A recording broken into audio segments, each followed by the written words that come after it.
לא!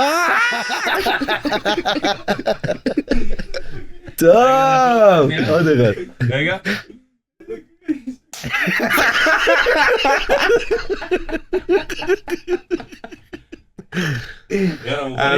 התגשם לי חלום, איזה יופי.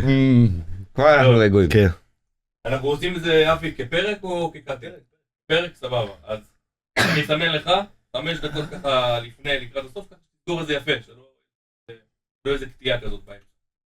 סבבה? מה שתגיד? אבל בגדול, כן, נראה לי עדיף קאטים, כי פשוט יותר קל לפרסם את זה, ויותר לא, קל... אפשר לגזור מזה. אחרי זה גוזרים, הבנתי. לכם כאילו פלואו, בכללי, שלא נעצור אתכם באמצע, נאפשר את המחשבה. תתחיל עם... איך אתם בסדר וטוב? עם עוד משהו, הכל טוב? הכל פיקס. פיקס. רק נעלה את זה. יש לאפה?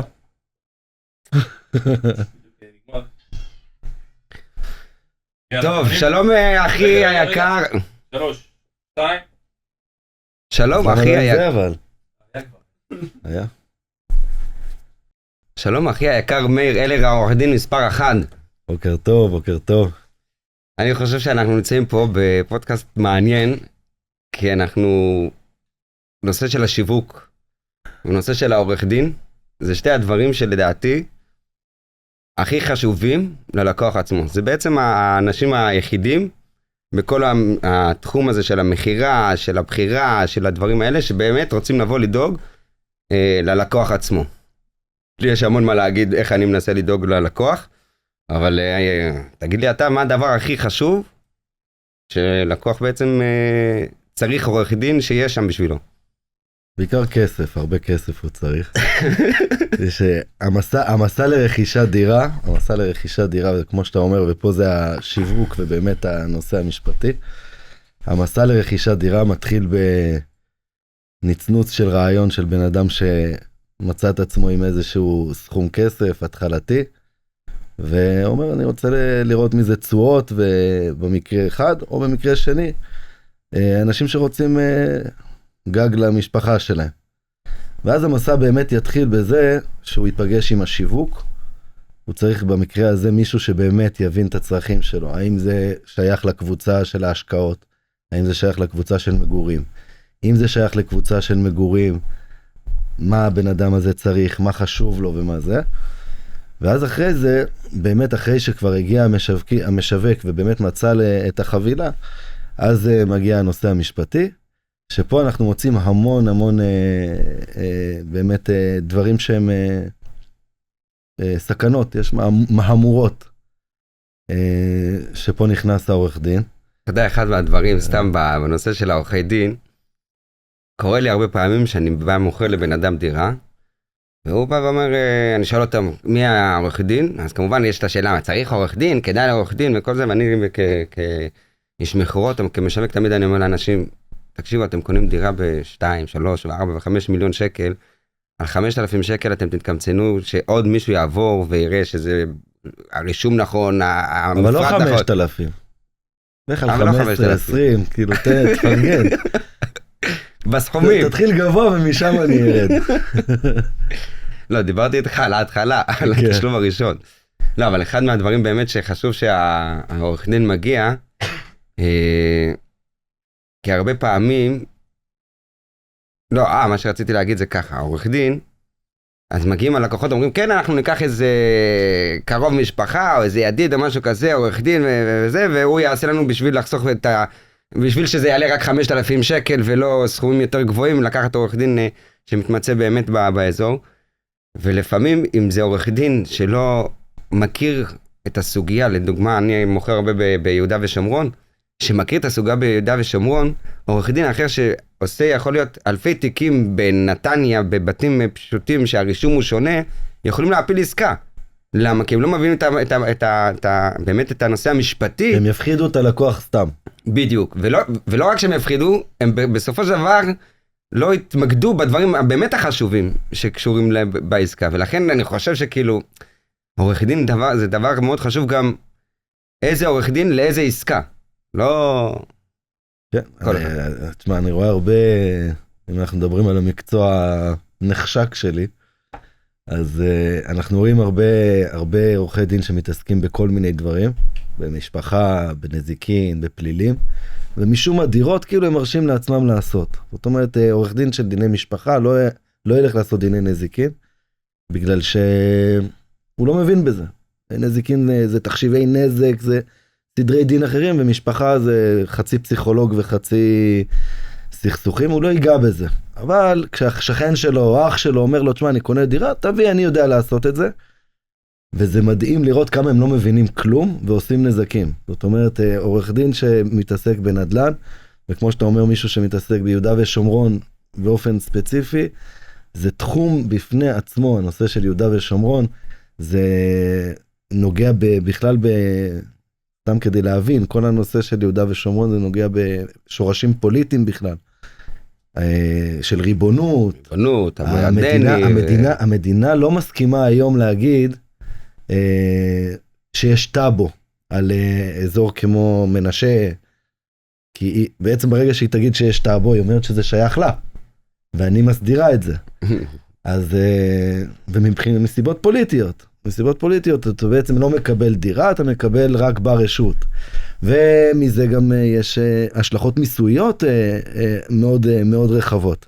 של מס רכישה, אם זה נחשב בכלל דירה, אם יש דירה שנייה. ובמיוחד יש לנו איזה פרויקט עכשיו תל השבחה, שזה משהו בכלל מטורף. ובירושלים, בנתניה, בן אדם שקנה נכס, קרקע, והושבחה, צריך לשלם תל השבחה, קרוב ל-50%. המון כסף. ביהודה ושומרון, החוק הזה לא חל. יש לזה משמעות של המון כסף. העוצמה של לרכוש קרקעות דווקא. כן, אמרתי, דווקא בנושא של קרקעות ביוש, כל נושא של התל השבחה, אין שם את הזה. כשאתה קונה קרקע בארץ, ואומרים לך, עסקאות כאלה, יש ים, יש את אלה שמוכרים לך קרקעות בנתניה, שהן בכלל חקלאיות, ומראים לך איזושהי תוכנית ארצית, שזה הולך להתקדם לקראת זה. הסיפור של היטל השבחה פה הוא מסה. וכשאתה הולך לקרקעות ביהודה ושומרון, אתה לוקח קרקע שהיא נמכרת במחיר חקלאי, והיא תעבור תוכנית. כמובן צריך לבדוק מה ההיתכנות לעבור, יש דרכים לבדוק האם באמת עתיד להיות תוכנית משביחה שם, ואתה לקחת קרקע ששווה 100,000 שקל, ועכשיו אתה יכול לבנות שם פתאום 4-5 יחידות דיור, מחיר אמיתי, היא כבר שווה, אותו דונם שהיה לפני זה שווה 500,000 שקל, הוא שווה היום 4 מיליון ו5 מיליון שקל, ולא שילמת כלום על ההשבחה הזו, הכל שלך. וזה עם עורך דין, ואנשים לא יודעים לנהל את זה, ולהבין גם להסביר ללקוח את ההשבחה שיש בעסקה עצמה, ומתייחסים לפעמים רק לסיכונים ולסיכונים, לפעמים יכולים לגרום נזק ללקוח. כי בשביל שיש להם פה אפשרות, הם יורידו אותו מהעסקה, למרות שיש פה התכנות מאוד גבוהה, ואופציה לרווחים שלא יעשו את זה בשום מקום אחר, אבל בגלל שהעורך דין היה עסוק בדיני משפחה, הוא הוריד אותם מזה, ופה חשוב לחלק בין הנושא שדיברנו עכשיו, שזה היטל השבחה, לנושא של רישום זכויות. בכלל, בכל עסקת מקרקעין, יש שני אבות מלאכות, יש שני דברים שהם חשובים. אחד זה הנושא של הבעלות הקניינית, האם אתה קונה מאדם הנכון, האם זה שלו, האם יש תביעות על הקרקע, זה הנושא של הבעלות, ויש את הנושא התכנוני, האם מה שאתה קונה באמת עתיד להיות איזה שיטה במשביחה, שאי אפשר להפוך את זה לדירות, איזה דירות, איזה גודל, עבירות בנייה, בדירות של יד 2, מאוד מצוי הנושא של עבירות בנייה, זאת אומרת שני הדברים האלה הם שני הזרקורים בכל עסקה, הקנייני והתכנוני. וזה עוד לפני שנגענו בכל הנושא של מה היזם או הבן אדם מבטיח, אם מפרט, לא מפרט, איזה דברים לתת, זה כאילו עוד לפני זה. פה בדבר הזה יש מתח בין המקצוע שלי ושלך, וזה על סף סכסוך משפחתי. פה באמת יש מתח בין המשווק לעורך דין, יש איזשהו מתח, אבל לפני שניגע בזה, אבל באמת אני רוצה להגיד על הנושא של התכנוני והקנייני, וכשאתה מדבר על קרקעות ביהודה ושומרון, אז דיברנו הרגע על הנושא של התכנוני, לבדוק את ההיתכנות שבאמת יש שם אפשרות לבנות, לבדוק את ההיתכנות של מה יהיה אפשר לבנות, וממילא גם השלכות על השווי, והאם בכלל זה שייך לאותו אחד שמוכר לך. ומצאנו, יש לנו נושא של נכסים נטושים, וכל הדברים האלה, ולמי זה שייך, וקושנים, ובאמת לבדוק שאתה קונה ממישהו שיש לו את הזכויות, ואיפה אתה קונה את זה בתהליך, להבין את התהליך. עורך דין שלא יכיר את זה, הוא יסתכל על שלב מסוים כמו, יש לו הוכחת בעלות, אוקיי. שזה עדיין לא בעלות, זה עדיין לא בעלות, כי זה עדיין לא רשום. זה עדיין לא רשום, אבל זה שלב מאוד מרגש בקרקע, ומי שלא יכיר את ההפרש הזה, ולא יבקש את המסמכים הנכונים, גם לראות את אותה הוכחת בעלות, לראות את האישורים, מה הם אומרים, הוא יפספס את העסקה ללקוח, והלקוח יצטרך להסתפק בדירה בעפולה, במקרה הרע. 2 חדרים. הרמת לי להנחתה, כי בדיוק יש לנו פרויקט שאנחנו עכשיו משווקים. תלך, בדיוק. של באמת, כמו שאתה אומר, יש הרבה שלבים בנושא של זה קרקעות שנרכשו מערבים. אז עוד לפני, כמו שאמרת, לדעת לזהות מבחינת האזור, אם יש לו התכנות לבנייה, אם זה צמוד דופן ליישובים, אם זה צמוד, אם דרכי גישה, אם מכירים את הערבי שמחר בשביל לראות על באמת שהוא לא זייף, ושהוא נמצא שם תמיד בעסקה. אז כשאני קניתי את הקרקעות האלה עוד לפני, נכנסתי לסיפור הזה לפני 3 שנים, שזה היה ממש בביטולי שהיה קניין, אבל לא יצאנו לשיווק החוצה לקהל הרחב, מסיבה שזה היה עדיין באמת בשלב מאוד מוקדם ומסוכן. אבל היום שאני מסביר לאנשים שזה עבר שלבים כמו קיבל היתר עסקה, כמו שיש עיבוד ישראלי בשטח, שזה כאילו מי שקצת מבין, ועורך דין שמבין, העיבוד כאילו זה הכל. זה אמירה, העיבוד זה הכל. זה באמת שליטה מסוימת לגמרי על הקרקע. מי שלא מבין, אני נמצא עכשיו הרבה באזורים בכפרים ערביים, באזור קלקיליה, צוריף וכל המקומות האלה, ואתה רואה המון עצי זית. למה? מה יש להם עם העצי זית? זה מסמן שליטה. זה הבעלות. נכון, זה הבעלות לגמרי. מה שאמרת... אבל אתה יודע, סתם משהו מעניין. אולי עומר גם ישמע פה. אבל לפני שבועיים עשינו באחד מהקרקעות, עשינו קשף. קשף זה בעצם שהמנהל מגיע, מביא את אלה שבאו, הערבים, הרשות הפלסטינית שהביאה התנגדות על הקרקע, אלה שמבקשים לקנות את הקרקע, וכאילו נפגשים בקרקע בשביל לראות את ההתנגדות, ומה ופה. ולפני חצי שנה, אני לא יודע אם אתה מכיר את זה, משהו חדש נהיה. עד לפני חצי שנה מה היה קורה? היו מזמינים את בעל הקרקע, זה שכאילו רוכש את הקרקע, ואת אלה שמתנגדים, נפגשים בכניסה ליישוב, לא משנה, אחד מהיישובים, ומשם נוסעים לקרקע ביחד להביא את ההתנגדות. הגיע המינהל, אמר די, נגמר הדבר הזה. נפגשים בקרקע. אני אומר לך, במקרה שהיה לפני שבועיים, נפגשים בקרקע. נפגשנו בקרקע, ואז אנחנו מתקשרים למתנגדים, לרשות הפלסטינית. איפה אתם? קבענו ב9 להיות בקרקע, איפה אתם? אז הם אומרים, אנחנו הגענו, אנחנו פה. והמינהל אומר, אוקיי, אבל אנחנו לא פה, אנחנו נמצאים בקרקע, אנחנו מחכים לכם. אז הם אומרים להם, טוב, בואו נגיע לתחילת יישוב ומשם ניסע ביחד לקרקע. הם אומרים, לא, אנחנו נמצאים בקרקע. אתם טוענים על בעלות בקרקע, אתם טוענים שיש לך התנגדות, ניפגש בקרקע. ולא היה להם מושג. ולא היה להם מושג איפה הקרקע, ובפרוטוקול בסופו של דבר זה נרשם. שזה הדבר הכי חשוב בשביל הרישום, שהם אפילו לא ידעו לזהות את הקרקע. זה תהליך שעכשיו התחדש לפני איזה חצי שנה, שזה אמירה חזקה בנושא הזה של כמה באמת הם סתם מתנגדים לפעמים, וכמה באמת חשוב להבין את הדקויות הקטנות בנושא של הרישום. אנחנו עם הספר, אז כאילו אנחנו רגילים להסתכל על העולם דרך מסמכים ודרך מחשבים, והכל כאילו ממוסמך. אנחנו שוכחים שהקרקע בסוף היא זאת שהיא הדבר עצמו, האדמה. היא המדברת. כן. זה מדהים. נלך למשהו אחר עכשיו, לא? השאלה איך מתבקשת. מאיר. במצב. מה קורה? פאן שמע. הרדמנו אותם. חבר'ה, אתם איתנו בכלל? אני עושה לכם בוחן אחרי זה. בוא.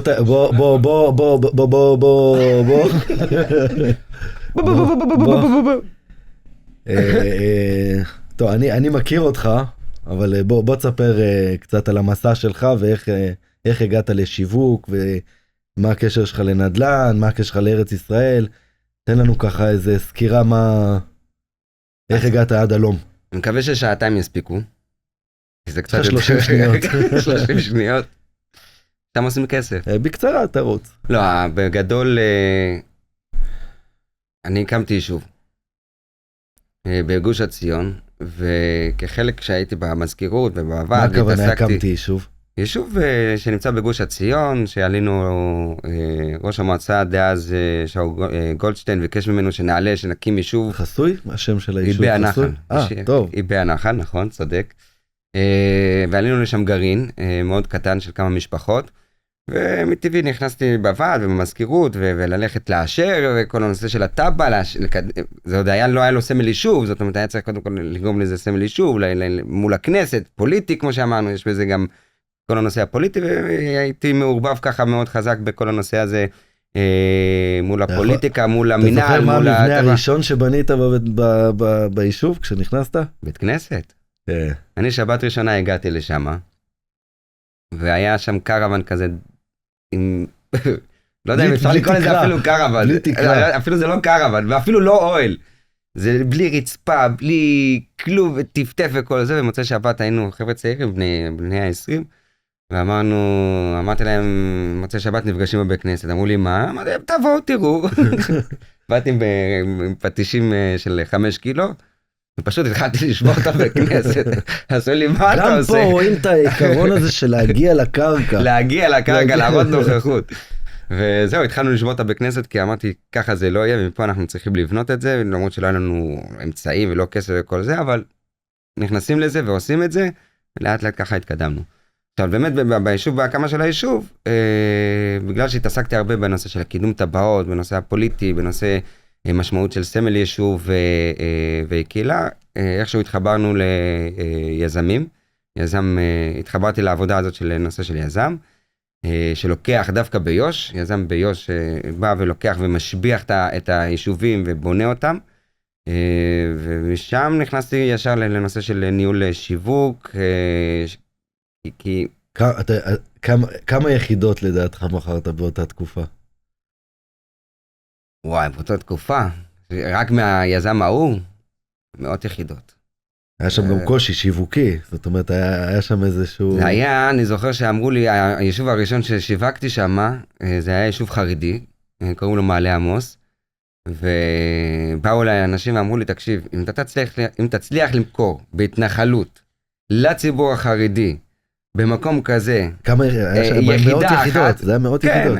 כן, קרוב ל-200 יחידות, אם תצליח למכור שם יחידה אחת, במחיר שאתה רוצה, ותבינו שאני מדבר על 590,000 שקל לדירה 90 מטר.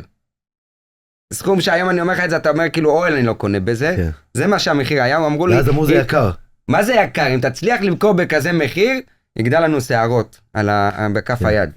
לא, צריך להבין שאז דירה כזו באזורים מיושבים יותר, הייתה נמכרת באזור ה-900 נראה לי, באזור... לא, אז היה 1,200,000. אז היה 1,400,000, 1,500,000, אם ניקח את ביתר לצורך העניין, זה היה סביב 1,500,000, 1,700,000, דירה כזה גודל. ואנחנו מכרנו בעצם בשליש, ב-590,000 שקל, ואמרו שזה לא ייתכן, אבל... ובאמת לקח זמן, זאת אומרת, לפצח את זה ולראות איך עושים את זה. זה לא טוב לך, אתה צריך להגיד שזה היה סכום יקר, לא נמוך. מה יקר? שהצלחת במחיר בן זונה כאילו. לא, רק מחיר יקר על מלא. הבן זונה הגיע אחרי זה, חכה שלי הבן זונה. מה? אני מנסה לבנות. מה אני אגיד, שמכרתי לחרדי ביקר? מה? שזה היה אז, אני יודע, אז דירה, ואני גם חושב שזה היה ככה. אני אז קניתי דירת 5 חדרים באזור יחסית מבוקש, ב1,400,000. אתה מדבר על דירת 4 חדרים במעלה עמוס באותו זמן, זה נראה לי היה די 7-8 שנים, נכון? או אפילו יותר מ-7-8 שנים. לפני כמה זמן זה היה? זה היה לפני 13 שנה. מה אתה מדבר? לפני 13 שנה דירת 4 חדרים באזורי ביקוש, היה לא חצת המיליון. היה גג מיליון. תבדוק. אני זוכר. תבדוק. על הנייר, תבדוק. תבדוק, 900 מיליון. לא היית כל כך רחוק, לכן זה היה חידוש. יכול להיות. לא. אם אני זוכר טוב, זה היה... נמשיך. מה אתה מבאס עכשיו? מה? אז מאיפה נתחיל עכשיו? איפה תתחיל? שזה היה מחיר... זה, לא. שיווק לחרדים באזור שלא היה שייך למכור, במחיר טוב. נמשיך כבודו. במחיר טוב. הוא חותך אחרי זה, זה...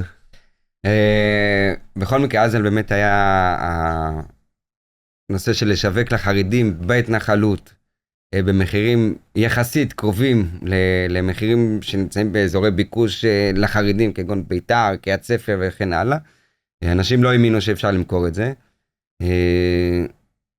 אבל בשיווק נכון, ולכן גם קראתי לחברה שלי דיוק, כי דבר שאני מאוד מאמין בו, אם אנחנו יודעים לדייק את כל השלבים של השיווק, שיווק זה בעצם מילה כוללת, משלב התכנון הדירה, קהל יעד, פלטפורמות פרסום, ועד בעצם המחירה עצמה, אז אם אנחנו יודעים לדייק משלב הקהל יעד, זאת אומרת, אתה בא לפרויקט ואתה קודם כל מחליט מי הקהל יעד שמתאים לו, במקרה הזה סתם זה היה החרדים, אז אני יודע שבתכנון שאני הולך לפגש עם האדריכלים, אני יודע למשל ששתי כיורים במטבח. הדיוק הוא גם לא להישאר בחרדים. פה מתחיל לזה. יש המון, יש בתוך החרדים, יש קבוצות. זה בכלל אפשר להיכנס לזה. שם זה הדיוק. זאת אומרת, אתה תיקח חברת שיווק, שתגיד לך, תשמע, אני יודעת, עשיתי זה, אנחנו הולכים על שיווק לחרדים. והוא לא מבין כלום. באיזה חרדים? באיזה חסידות? הוא לא מבין כלום. זה חסידות ביאליק או חסידות חב"ד? האם זה הליטאים של קריית ספר, או אתה יודע, יש הבדל בין ליטאים של קריית ספר לליטאים של ביתר. אז ודאי, כל הנושא של... יש הבדל אם זה רכישה לחתונה, או רכישה לשיפור מגורים, יש הבדל אם זה... נכון. ושם הדיוק. בדיוק, אז בגלל שאז באמת נכנסנו, וזה דרך אגב עד היום אני מבקש מיזמים שאני בעצם נותן להם את השירות, להכניס אותי עוד בשלב, ממש, הבחירת קהל יעד, התוכניות, המפרט, זאת אומרת, אם לצורך העניין, אני חייב להכניס פה את הבידה, אם לציבור חשוב בידה, אנחנו נכניס לו בידה. הייתי חייב. למה? כי? מעניין לנו התחת שלך. נראה לי את זה רק, הוא יעשה רק כאילו, רק על זה של... לא, הנושא של באמת הנושא של הדיוק בכל השלבים, ולכן אני מבקש להיכנס בשלבים מאוד מאוד מוקדמים לפרויקט. אתה מדבר על מפרטים, הגשתי תביעה נגד קבלן, שבנה באזור חריש. והוא בנה שמה לחסידות צאנז, לחסידות, לא זוכר. הוא בנה שם לאיזושהי חסידות, והוא... זה צאנז, אם אני יודע על מה אתה מקווה, זה צאנז. נראה לי שזה צאנז, ובמפרט היה כיור בסלון, והוא בגלל בעיות תכנוניות, סיפור מדהים, זה מאוד ממחיש את העניין הזה של להבין את הציבור שאתה מגיע אליו, שאני גם הבנתי את זה רק תוך כדי התביעה. הם מגיעים אליי ואומרים לי, תקשיב, תסתכל בתוכניות, פה אמור להיות כיור בסלון, והוא שם את הכיור ליד חדר, יותר לבפנים. ואני אומר, תראו, זה יפה, זה נחמד, אבל בסוף בית משפט ישאל, מה הנזק? למה זה כאילו... כמה נזק יש לבן אדם, מה, תספור צעדים שהוא צריך לעשות עוד צעד כל שבת לנטול ידיים? מה הנזק שזה גרם ללקוח? מה הנזק שזה גרם ללקוח? ואני שואל אותם את זה שוב, והם לא, אנשים לא כל כך יודעים לענות על השאלות האלה, זה גם תהליך מעניין. כעורך דין שאתה צריך לתשל, לדעת לתשל בעצם את הלקוח. מגיע לך מישהו עם המון כאב בטן, הוא כועס, הוא זה, ותראה מה הוא עשה לי וזה. ולוקח זמן עד שאתה מבין מה באמת כואב לו בפנים עמוק, ופה לקח איזשהו תהליך, ופתאום אחד זרק לי, אצלנו בחסידות, חייבים שיהיה כיור בסלון, את הנטילת ידיים, חייבים שזה יהיה בסלון. עניין של מנהג של הרבה ושל החסידים, שהכיור יהיה דווקא בסלון ולא בתוך חדר ולא בתוך מבואות. זאת אומרת, מבחינתם, לקחת דירה, עוזזת סך הכל כיור. לקחת דירה מדירה שהוא יכול לחיות בה, בהמחשה, דירה עם מרפסת סוכה או בלי מרפסת סוכה. נכון, ממש ככה. הוא לקח דירה עם מרפסת סוכה, והפך אותה לדירה בלי מרפסת סוכה. וכמה חשוב באמת לקחת את הקהל יעד, וכבר בהתחלה לראות מה חשוב לו ומה לא חשוב לו. מרפסת סוכה, סתם, אם אנחנו כבר מדברים על זה, יכול לבוא יזם, ואנחנו רואים את זה המון, אני רואה את זה בפרויקטים בבית שמש, שאמרו לה, אדריכל צריך מרפסת סוכה, והוא עושה להם מרפסת, ואיזה 2 מטר בצד של סוכה. 2 מטר במקרה הטוב. 2 מטר, כן. ראיתי גם פרויקטים גם פחות. מטר, אבל גם המטר הוא על 20 סנטים כזה ארוך, כאילו לך תתמודד עם זה. עכשיו, זה באמת חלק מאיזשהו מרפסת מקורה, אבל הוא מפספס את כל העניין. בסוכות הבן אדם, הוויז'ן שלו, זה לשבת בשולחן עם המשפחה שלו. ואורחים, כי הציבור אוהב לארח. בעצם גזרת עליו שאין לו אורחים בדירה, פגעת לו בצורה משמעותית בדירה. זה תמיד עם האדריכלים, תמיד בפרויקטים כאלה שיושבים עם האדריכלים על בניין ולא על צמודי קרקע או דויים ודברים כאלה. אחד באמת, הדבר הכי קשה זה הסיפור הזה של הסוכה. היום די כבר מתחילים לרדת מזה כי זה כמעט בלתי אפשרי. זאת אומרת, אם אתה עושה בניינים של 20 קומות, לדאוג שלכל אחד מרפסת סוכה זה כבר קשה. התחילו לעשות תכנון למטה, זאת אומרת כמו חניות, שיהיה מקום לסוכות למטה. ראיתי. כי אמרו, אחרת זה לפעמים הורס את כל המרפסת ואת כל הדירה ואת כל זה בשביל עכשיו זה שטויות. זה לא יעבוד.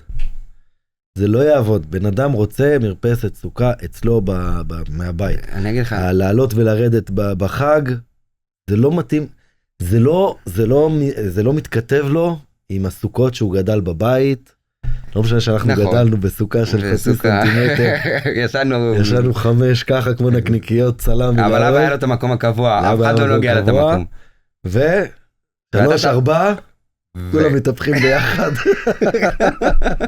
לא היה מקום. אתה שלח את הידיים, שובב. אבל אתה תמיד הפכת אותי מחריץ שם בעצם בקטע של עצמך, לא בקטע של המיזון, יא מניאק. המקום הכי נחשק היה צמוד לקיר. צמוד לקיר, כי אז לפחות אתה ככה לאים. כן, אבל הכי מפחיד היה לי צמוד לאבא. טוב, זה כבר... וואי, איזה נחירות. כל גלתי. לפני זה אמרתי שיש... אבל דרך אגב, שנייה אחת, אתה אומר שזה לא ילך, אני קצת חולק עליך, כי זה, אתה יודע, זה מביא אותי לשאלה הבאה. אתה חושב שזה כן יעבוד? כן, אני אסביר לך למה. זאת אומרת, אז תסביר רק על מה אנחנו מדברים. אנחנו מדברים על הנושא של הפתרון של סוכה לציבור החרדי בבניינים רב קומות, שעושים מתחמים למטה, כמו שיש חניות, עושים מתחם לסוכות לדיירים. מה קורה במתחם הזה במשך השנה? אז הם מוצאים פתרונות, אתה יודע, תמיד או שנותנים לזה אקסטרה חנייה למשך השנה, או אקסטרה שנותנים שם איזה, לא יודע, עושים שם איזה מתחם כזה של... ומה, הם בעצם יצמידו... עוד שטח, גינה, לא, יצמידו לי, כמו שיש לי חנייה, יהיה לי הצמדה של 4 מטר לטובתי. אז זה לא הצמדה משפטית. או שזה יהיה לכל הבניין. זה יהיה לכל הבניין, זה לא משפטי. כשטח משותף. כן, זה לא יהיה משפטי שהצמדה של באמת, ששווה כסף בסופו של דבר, כמו חנייה שמצמידים. אתה מבין את הבעיה שאני בונה פה? אני מבין שזה, מי אמר שזה יקרה? לא, ברגע שלא עשית את זה כהצמדה, אז אחד יבוא, ישים שם סוכה של הרבה שסוכה, אתה יודע מה זה הרבה שסוכה? סוכה של אדמו"רים, הוא צריך 30 מטר על 20, ושכולם יחפשו. אז אין הצמדה, אז אני לא יודע איך הם יעשו את זה, עוד פעם, יש מושג גם שללא הצמדה יש בחוזה, זאת אומרת איזה סוג של הסכמה בין הדיירים, אוקיי? אבל אתה שואל אותי למה זה יעבוד? וזה מביא אותי בדיוק לשאלה הבאה, כאילו שהרבה שואלים אותי ובטח גם אותך, האם זה שעולה המחירים, או בוא נגיד ככה, האם ירד המחירים של הנדל"ן בארץ, כי אנשים כבר לא יכולים לקנות? והתשובה היא, לא. למה? אין ברירה, נכון? ההכרח לא יגונה. בדיוק, אנחנו נמצאים עם 17 מיליון, ב-2040 אנחנו הולכים להיות עם 17 מיליון תושבים פה בארץ, כמעט מכפיל את מה שאנחנו היום. הכמות נדל"ן בשביל לענות על הצורך הזה זה 250,000 יחידות לבנות בשנה. כמו שאתה יודע, אנחנו מגיעים אולי ל-50, 60 מקסימום בשנה, ולכן אף פעם המחירים לא ירדו. והסיפור הזה עם הנושא של הסוכות, כי גם הציבור החרדי, השטח הוא נגמר, וחייבים להתחיל לבנות קומות גבוהות. גם הנושא של מעלית שבת, ככה הנושא של מעלית שבת, שזה אחד מהמחסומים הקשים שיש לציבור החרדי. זה מונע מגדלים בעצם. מונע מגדלים, ואנחנו מכירים את גיסנו שבאמת עובדים על זה קשה, זאת אומרת, ומוצאים לזה פתרונות. בנושא של מעלית שבת להתיר את זה לציבור החרדי, למה? כי אין מה לעשות, בסופו של דבר זה יהיה חייב להגיע לשם. בסביבת נדל"ן שאנחנו נמצאים בה היום, אני לא רואה, זאת אומרת, אני חושב שהפתרון הזה הוא פתרון בעייתי. אנשים יעדיפו תמיד ללכת למקום שיש להם מרפסת סוכה, אפילו מה שצחקנו עליו לפני זה, ולא לרדת את המדרגות הם עוד הפעם יעדיפו, אבל ואת ככה החיכוכים. יכול להיות שבעתיד, בעוד בסופו של דבר משפחה 5-6 עכשיו, שנים. תגיד לי אתה, משפחה שתבוא אליך, תתייעץ לך כעורך דין, תגיד, האם לקנות באזור מושבים, לא יודע, נגיד אזור בית שמש, ויש לכם סוכה ועל הכיפק ובית ומרפסת, או לגור בשכונת המשקפיים, נכון, ברמת בית שמש, ששם יש להם מענה לילדים, מענה מבחינת בתי ספר ומוסדות לימוד וגנים ומרפאות וכל הדברים האלה, והסיפור היחיד זה 7 ימים בשנה, כאילו שהם יצטרכו לרדת למטה עם הסוכה. המשפט הזה של 7 ימים, זה מה שהאדריכלים אומרים וטועים. זה 7 ימים, אבל זה אירוע בחיי משפחה, ואני שואל אותך, עובדה שאתה רואה שזה מאוד מהותי. ואני שואל אותך עכשיו, מה יותר מהותי לך, האם להיות יחד עם האוכלוסייה שאתה מכיר? בסדר, בסוף אתה תתכנס לשאלה של מה יש מולך, מה היזם שמולך בנה, זה ודאי. ובגלל שאין פתרונות כבר היום שם, אז זה מה שנעשה. בסוף אתה בהיצע וביקוש. נכון. שאמרנו אתכם למוות כבר? לא עשית לנו 5 דקות.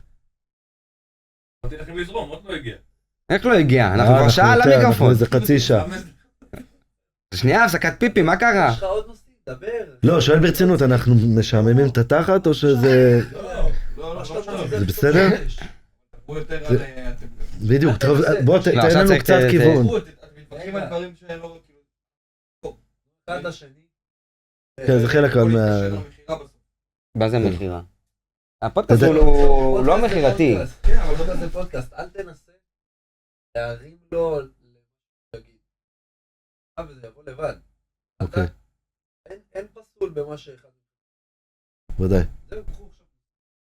שנייה, פיפי קודם. סיגריה, מה זה פיפי? נכון. איזה סיגריה? מה? סגרו את זה יפה. כן, ציימו... אוקיי, נסגור את זה? מה? זהו, אין לכם יותר...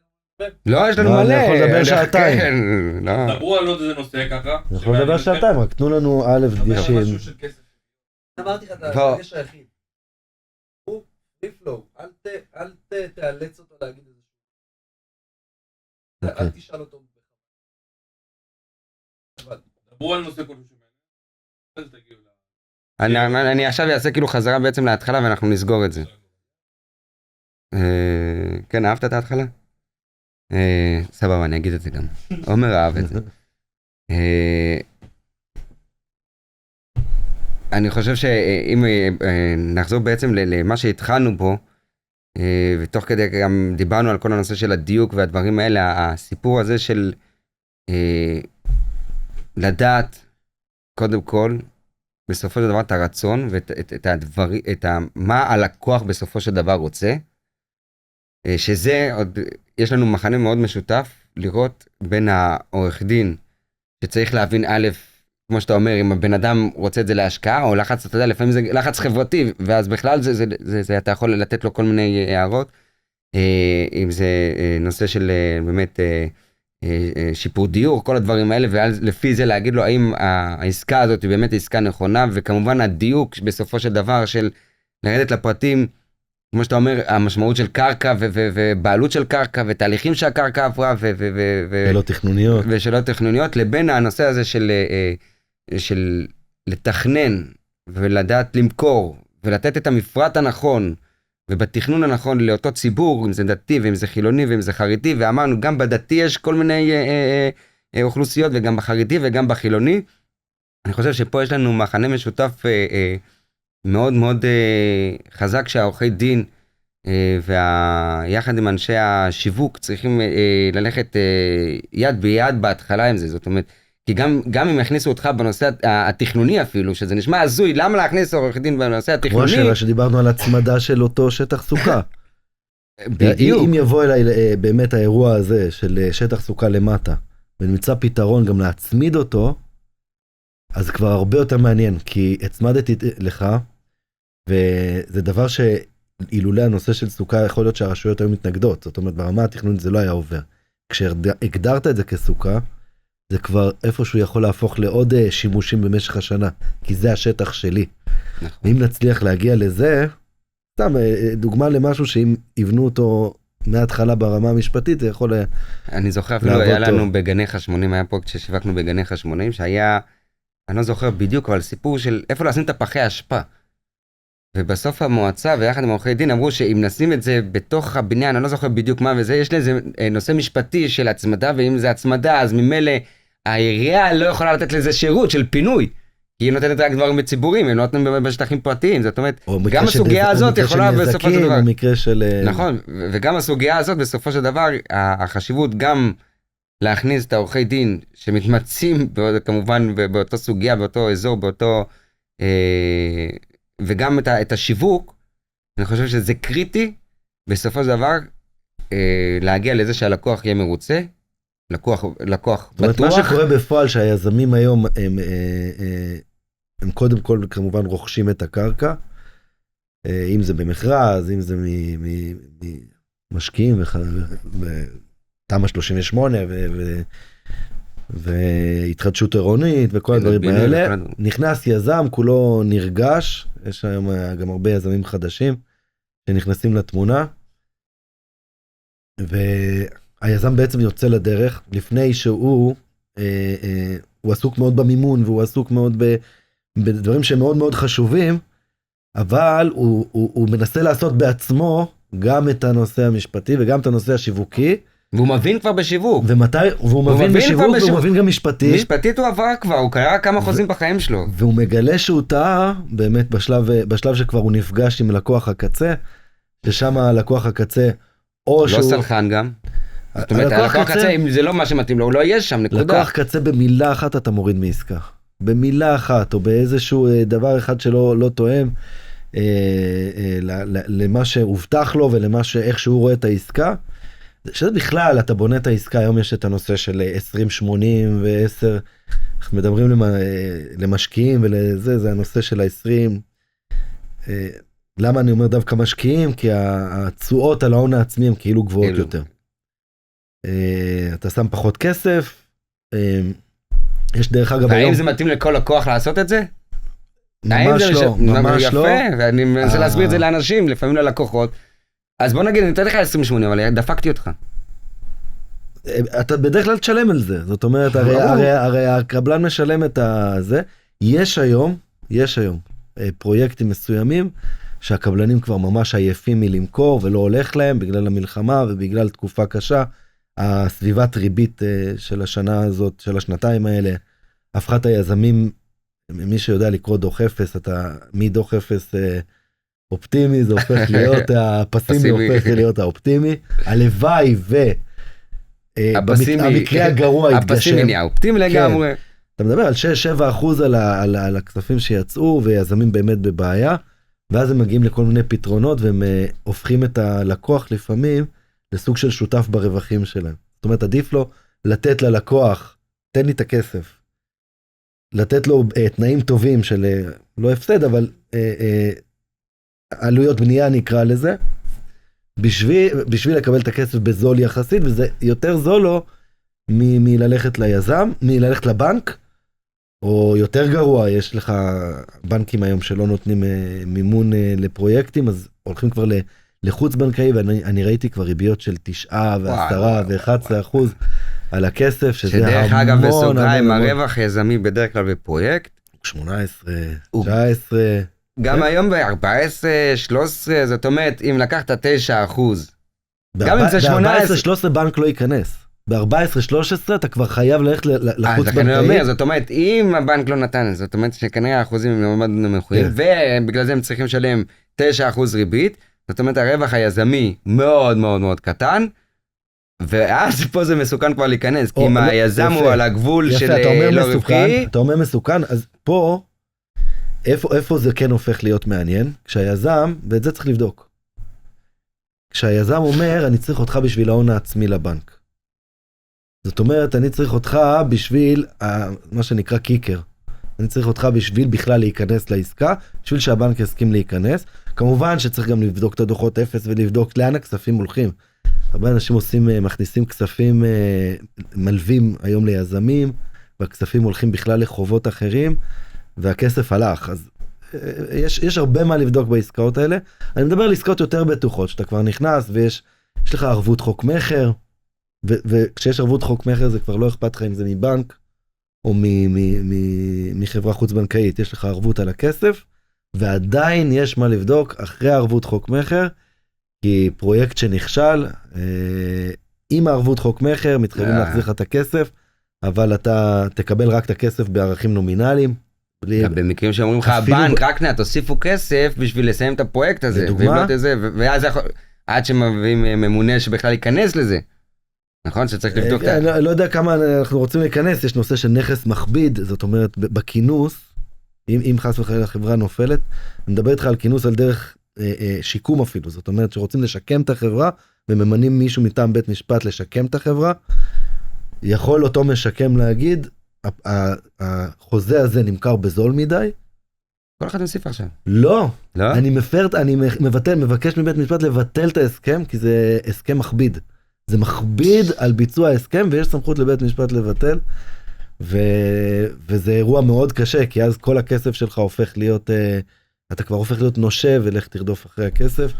קיצור, מאיר, בוא נסכם. ההצעה שלנו, אם נכנסים לעסקה, אם זה יזמים, אם זה לקוחות פרטיים, קחו... קחת עורך דין טוב. טוב, לבדוק שם, שמכיר. ואני גם ירים לך. זאת אומרת, גם משווק. לא, אני מספיק. לא, אבל באמת, לא, צריך, יש גם בשיווק, כמו שאמרנו על העורכי דין, שיש כאלה שמתעסקים בכלל בדברים אחרים, גם בשיווק. אנשים חושבים, הם יכולים להיות מתווכים, מה הבעיה? פשוט לחפש דירות ולמכור אותם. לא. וזה ממש לא, מגיע אליי לקוח, אומר לי, תקשיב, אני קונה דירה, והמתווך אמר לי, שזה דירה עם מחסן וחנייה, ולא מיני ולא מקצתה. נדה. או שזה יותר מצוי, וזה ברמת הרשלנות כבר, שהוא אומר לו, אני מוכר לך דירה של 150 מטר, ובדיקה מראה שהדירה 40 מטר היא לא חוקית בכלל. עכשיו, עזוב שזה לא חוקי, ומחר יכולים להרוס לך את זה. אבל המתווך אמר. הבעיה הרבה יותר קשה. בוא נגיד שאתה נגיד שיש איזו שכונה כזאת, או עיר בישראל, שלא אוכפים עבירות בנייה. זה 150 מטר, אתה יכול לחיות שם וליהנות. מה אכפת לי? מגיע שמאי, התחייבת ל4 מיליון שקל. נכון. מגיע שמאי, הוא לא יאשר לך את 4 מיליון שקל, אתה בהפרת הסכם ככה קל. זאת אומרת, לא רק שהבאתי לך דירה שהיא לא מה שאמרו לך, עכשיו, מתווך לטעמי ומשווק, אמור להיות מספיק מכיר בנדל"ן, כדי להבין את החשיבות של הדברים האלה. להבין את החשיבות של מימון, להבין איך משלמים, מה הערך של הכסף שאתה שם, לוח תשלומים, כמה אתם מתעסקים בלוח תשלומים? המון, ודאי. המון, כל הנושא של לוח תשלומים. היום רוב היזמים מפילים את לוח התשלומים על הבנייה עצמה של הלוח תשלומים, שהמשווק או האיש מחירות מול הלקוח עצמו, למה? כי הוא יודע לתשל ולשאול את הלקוח בעצם מה מתאים לו, יש לו הון עצמי, אין לו הון עצמי, הוא מגייס את זה מהורים, הוא מגייס את זה מדירה אחרת שהוא לוקח עליה משכנתא, כל הדברים האלה, ולפי זה בונים את התיק לקוח, אנחנו קוראים לזה מבחינת הלוח תשלומים. ואז זה עובר בעצם אלינו, ואנחנו בודקים את היכולות גם. היכולות של הלקוח, אם זה באמת הוא מבין, למשל, מה זה יכולות? לפי הלוח תשלומים, בעוד שנה הוא צריך לשלם 70% מהנכס. נכס של לקראת מסירה.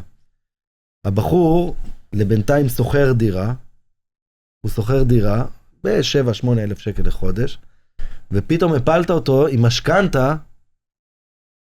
משכנתא של עוד 1 מיליון שקל בעוד שנה, כשהוא צריך עכשיו לשלם גם את זה וגם את זה. א', לא בטוח שהבנק ייתן לו בכלל. הבנק רואה, יש לך שכירות, איך אתה מתכנן בכלל לשלם לי? ודבר שני, גם אם הבנק ייתן לך, איך תעמוד בזה ביום יום? אם אתה מכניס כולה 15,000 שקל, והמשכנתא הולכת להיות 10,000 שקל, אז כאילו... יש לזה פתרונות. או משא ומתן עם הקבלן, זאת אומרת לנסות להזיז למשהו אפשרי, או ללכת לבנק. אני שולח את הלקוח כבר לפני החתימה הלוואת לבנק. בלון ודברים כאלה. בדיוק, דבר איתם על גרייס, כמה זה יעלה לך. אני חושב שעורך דין צריך גם להיות סוג של יועץ משכנתאות. לא, אני לא מתיימר. להבין בזה. להבין, כן. לא, להבין, לדעת אם היועץ משכנתאות סתם חרטט את הלקוח בשביל לעשות את העסקה. כן. אני לא מדבר איתך מבחינת הריביות, האם הוא משיג הכי טוב שם אני לא נמצא. אבל מבחינת הבנייה של העסקה עצמה, כמה לשלם ואיך לשלם. גישור, גרירה, את בדיוק, כל הדברים האלה, אני חושב שהעורך דין צריך אני לדעת את זה. חייב להכיר את זה טוב, ולדעת להסביר את זה גם לבנקים. בכל עסקה, לדעת להסביר, קשר טוב עם הבנקים, זה גם חשוב.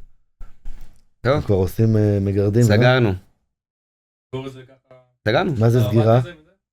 וזה. צריך לסגור את זה בתודה רבה? סבבה. טוב, מאיר, תקשיב, היה מעניין. תודה רבה. תמיד כיף לדבר איתך. כן, הבעיה שאנחנו לא מדברים מספיק ככה מדברים בבית, מספיק. ככה, זה על הדברים המעניינים. אולי נביא לנו מיקרופונים לבית, פעם, מה, נביא מיקרופון, זה שיחה. יעודד אותנו שיחה. כן, תודה רבה, היה מדהים. יש לנו עוד הרבה עבודה ביחד. כן. בהצלחה. תודה.